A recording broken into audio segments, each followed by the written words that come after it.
NRI किसे कहते हैं उसे हम लोग समझते हैं। आप लोगों ने बहुत ही सुना होगा किसी मूवी या फिल्म में विदेश में NRI रहते हैं करके, तो वो NRI क्या होते हैं? नॉन रेसिडेंस इंडियन होते हैं। मतलब वह नागरिक जो वर्तमान में भारत में नहीं रह रहा है। देखिए, जो भारत में पैदा हुआ है, भारत का नागरिक हो, लेकिन वह नागरिक मतलब वहाँ नहीं, भारत में न रहकर किसी विदेशी राज्य या देश में निवास कर रहा हो, लेकिन वह भारत का नागरिक है। वो भारत का नागरिक है लेकिन विदेश में निवास कर रहा है।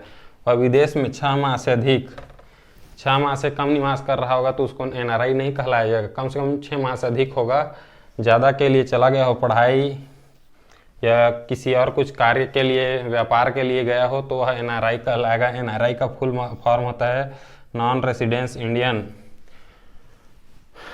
अगर सिंपल आसान शब्दों में कहें तो भारत का वह नागरिक जो विदेश में व्यवसाय या फिर पढ़ाई करने के लिए 6 माह से अधिक के लिए गया हो तो वह NRI कहलाएगा। नागरिकता सन 2005 में लक्ष्मीमल सिंघवी समिति, एक समिति थी लक्ष्मीमल सिंघवी समिति। इसे आपने पंचायती राज, भारत के पंचायती राज एक भाग 9 में चैप्टर है, उसमें भी इस समिति के बारे में पढ़ा होगा। इसने भी एक प्रावधान दिया था कि भारत का जो पंचायती राज है, व्यवस्था है, उसमें मतलब कितनी प्रकार की व्यवस्थाएं होनी चाहिए। तो उस समिति ने 2005 में द्वारा जोड़ा गया था। एक ओवरसीज नागरिकता है जिसको लक्ष्मीमल सिंघवी समिति नाम की एक समिति थी, उसमें 2005 में इस ओवरसीज नागरिकता का जोड़ा था। ये बड़े बड़े उद्योगपति जितने भी हैं, टाटा, बिरला, अंबानी को दिया जाता है।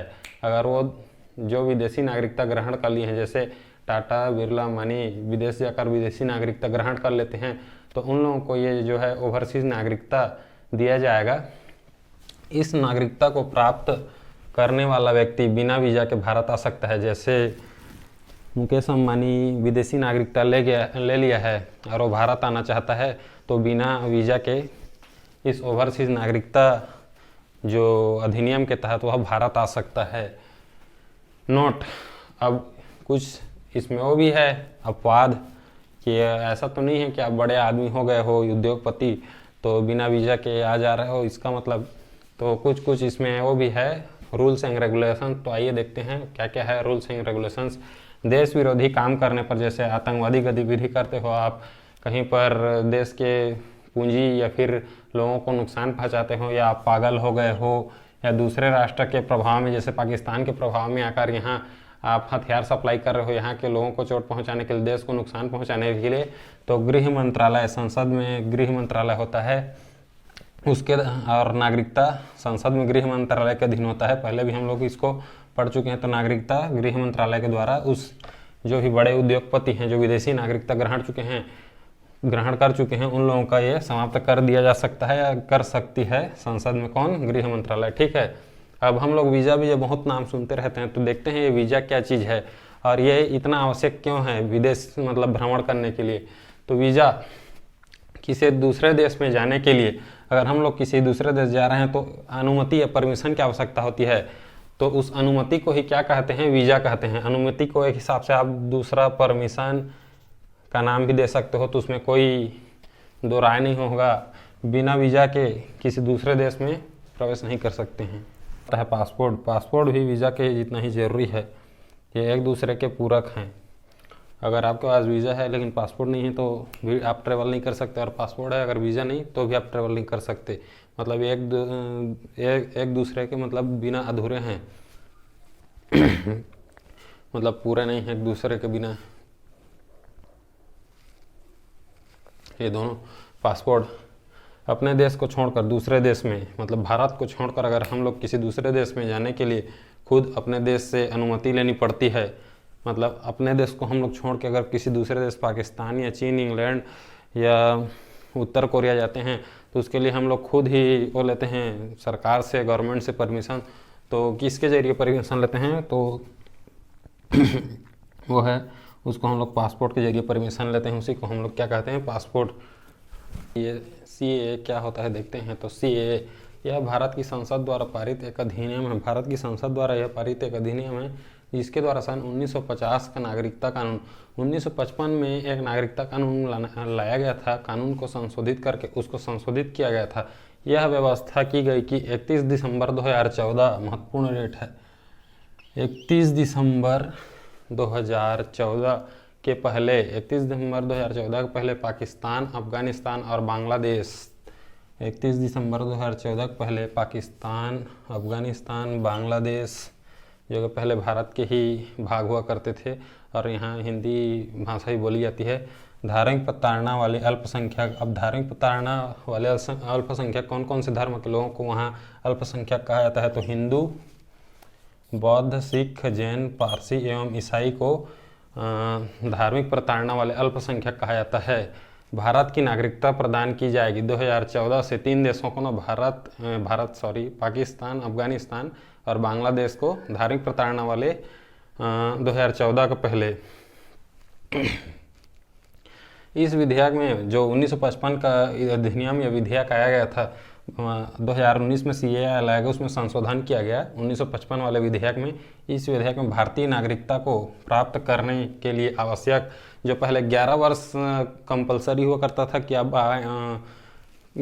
पाकिस्तान, अफगानिस्तान, बांग्लादेश तीनों देश से आएंगे और भारत में कम से कम आपको 11 वर्ष साल रहकर यहाँ काटना होगा, तब आपको भारत की नागरिकता दी जाएगी। ऐसा अधिनियम 1955 वाले में था, लेकिन उसमें संशोधन करके 2019 में जो CAA लाया गया था उसमें 11 वर्ष को कम करके 11 वर्ष तक भारत में रहने की जो शर्त थी उसमें छूट देकर कितना किया गया, उसको इस अवधि को केवल 5 वर्ष 11 से घटाकर 5 किया गया। जो 1955 में 11 था उसको 2019 में 5 वर्ष कर दिया, क्योंकि धार्मिक प्रताड़ना से वहाँ से त्रस्त थे। पाकिस्तान, अफगानिस्तान और बांग्लादेश में तो तक भारत में रहने की शर्त के रूप में बदल दिया गया। तो मुख्य रूप से जो CAA लाया गया था इसमें जो नागरिकता का 11 वर्ष था उसको कम करने के लिए लाया गया था। धार्मिक प्रताड़ना जो वहाँ के नागरिक त्रस्त थे उसको 5 वर्ष किया गया।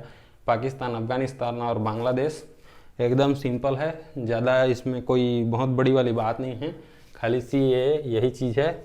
और आगे देखते हैं।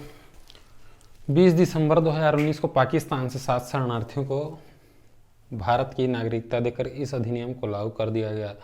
जो ये डेट है 20 दिसंबर 2019 को पाकिस्तान से 7 शरणार्थी, पाकिस्तान के 7 जो आए हुए थे यहाँ से, मतलब भारत आए हुए थे पाकिस्तान से 7 शरणार्थी, उनको इस अधिनियम के तहत, मतलब ये जो 5 वर्ष के आधार पर, जो पहले 1955 में 11 वर्ष था उसको 5 वर्ष यहाँ, मतलब पाकिस्तान से आकर 5 वर्ष भारत में वो लोग रह चुके थे, तो इस अधिनियम के तहत ये जो 7 शरणार्थियों थे उनको भारत की नागरिकता देकर इस अधिनियम को लागू किया गया। NRC क्या होता है? भारत के राष्ट्रीय नागरिक पंजी भारत सरकार द्वारा निर्मित एक पंजी है। भारत सरकार द्वारा निर्मित एक पंजी है। पंजी बोले तो एक रजिस्टर एक छोटा सा बुक होगा, ऐसा कुछ टाइप का भारत सरकार का अपना रहता होगा, जो अपने मंत्रालय या सचिव महासचिव पास वो रखते होंगे गृह मंत्रालय में।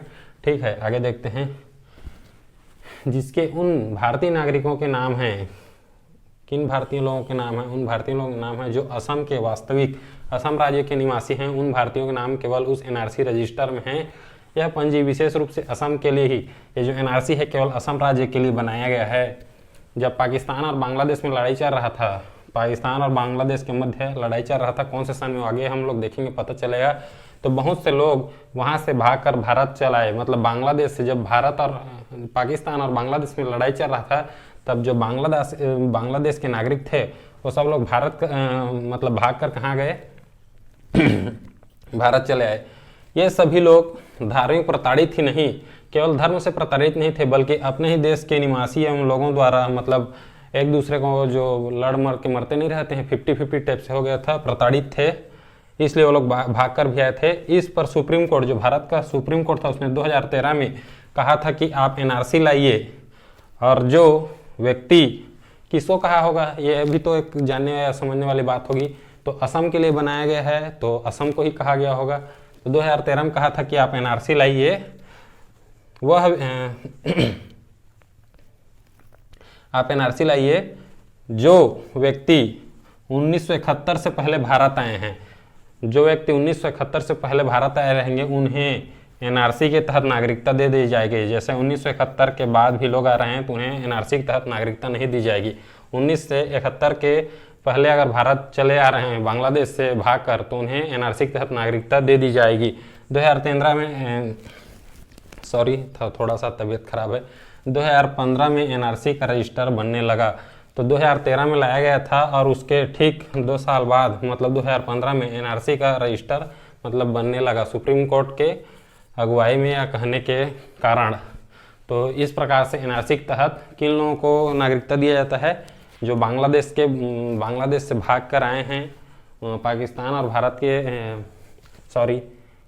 पाकिस्तान और बांग्लादेश के मध्य लड़ाई हो रहा था 1971 से, जो पहले भाग करके आए हैं। और यह रजिस्टर केवल असम में राज्य में निवास करने वाले नागरिकों या उन्हीं को नागरिकता देने के लिए लाया गया था। एनआरसी में रजिस्टर होने के लिए, अब एनआरसी जो पंजी है रजिस्टर है, उसमें रजिस्टर पंजीकरण होने के लिए 2 लिस्ट को मिलाकर 2 ठो लिस्ट रहेगा, उसको मिलाएंगे तो 30 डॉक्यूमेंट में से कोई एक का होना आवश्यक है। यदि आपके पास कोई भी डॉक्यूमेंट नहीं है, मतलब एक भी डॉक्यूमेंट नहीं है, तो आपको 4 महीने का समय दिया जाएगा, 4 महीने का टाइम। आपको 4 माह के भीतर अपने आप को साबित करना पड़ेगा। यदि 4 माह के अंदर आप स्वयं को साबित नहीं कर पाते हैं तो आपको डिस्ट्रिक्ट कोर्ट, जो जिला न्यायालय होता है, हर जिले में होता है डिस्ट्रिक्ट कोर्ट, जिला न्यायालय, वहाँ जाना पड़ेगा। यदि डिस्ट्रिक्ट कोर्ट में भी आप साबित नहीं कर पाते हैं तो आपको सुप्रीम कोर्ट जाना पड़ेगा। और डिस्ट्रिक्ट कोर्ट और सुप्रीम कोर्ट, अगर वहाँ दोनों में भी आप जाकर जहाँ साबित नहीं कर पाते हैं जाकर, तो यदि सुप्रीम कोर्ट में भी आपको देखो, डिस्ट्रिक्ट कोर्ट में गए वहाँ भी साबित नहीं हो पाया, उसके बाद सुप्रीम कोर्ट गए वहाँ भी साबित नहीं हो पाया, तो क्या हो, उसके बाद करना होगा या क्या होगा आपके पास तो आपकी नागरिकता खत्म कर दी जाएगी। डिस्ट्रिक्ट कोर्ट में भी नहीं हुआ साबित, सुप्रीम कोर्ट में भी नहीं हुआ साबित, तो आपकी नागरिकता को समाप्त कर दिया जाएगा। और आपको डिटेक्शन सेंटर, एक सेंटर होता है जिसे डिटेक्शन सेंटर कहते हैं, उसमें भेज दिया जाएगा। यह होता है एनआरसी। एनआरसी को हम लोग यहाँ पर, मुझे जहाँ तक लगता है आप सब लोग समझ गए होंगे। इसके बाद हम लोग आगे देखते हैं क्या होता है एनआरसी के पश्चात एनपीआर। अब एनपीआर क्या होता है उसको भी जान लेते हैं। राष्ट्रीय जनसंख्या रजिस्टर, ये देश के जनसंख्या का रजिस्टर होता है। इसमें जनसंख्या के बारे में इस रजिस्टर में वर्णन होता है। एनपीआर देश के नागरिकों का, इसमें जितने भी भारत के नागरिक हैं उसका एक रजिस्टर होता है एनपीआर में। और इससे पहले जो भी हम लोग देखे थे उसमें केवल असम के नागरिक या निवासियों का वो रजिस्टर हुआ करता था।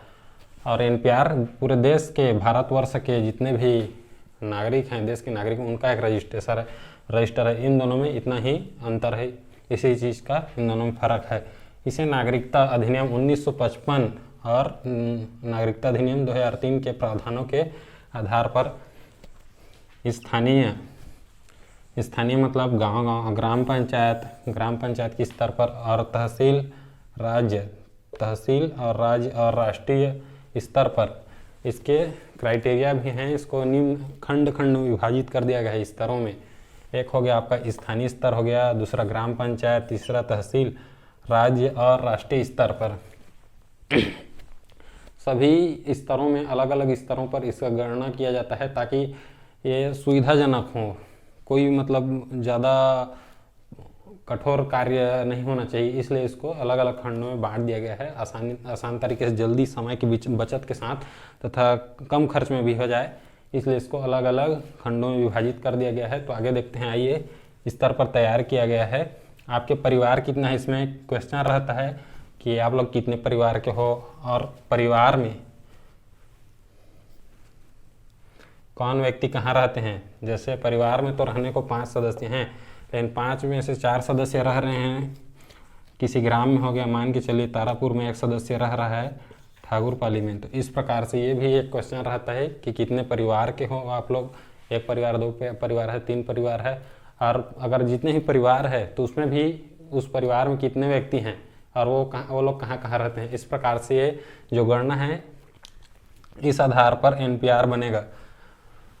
ज़्यादा क्लियर रहता है, ज़्यादा अच्छे तरीके से उसमें कॉलम वाइज भी डिवाइडेड रहेगा। इसमें परिवारों की संख्या रहेगी, इसमें कौन कहाँ रहता है, क्या कार्य करता है, इस प्रकार से। तो थोड़ा सुविधाजनक होता है और देखने और पढ़ने तथा समझने में भी आसानी होती है, अच्छा लगता है। इससे जनसंख्या की गणना की जाएगी। जनसंख्या की गणना में भी काफ़ी मददगार, सहायक सिद्ध होता है NPR के बाद जनगणना का सही आंकड़ा ज़्यादा क्लियर हो जाता है। जो भी हम लोगों का जनगणना हर 10 साल के गैप में होता है, जैसे 2011 में जनगणना हुआ था, 2021 में फिर से होना था, लेकिन कोरोना वर्ष होने के कारण 2021 में जनगणना नहीं हो पाया था। अभी भारत का जो जनसंख्या है वो लगभग 140 करोड़ के आसपास आंका गया है, जो कि विश्व में सेकंड नंबर पे आता है।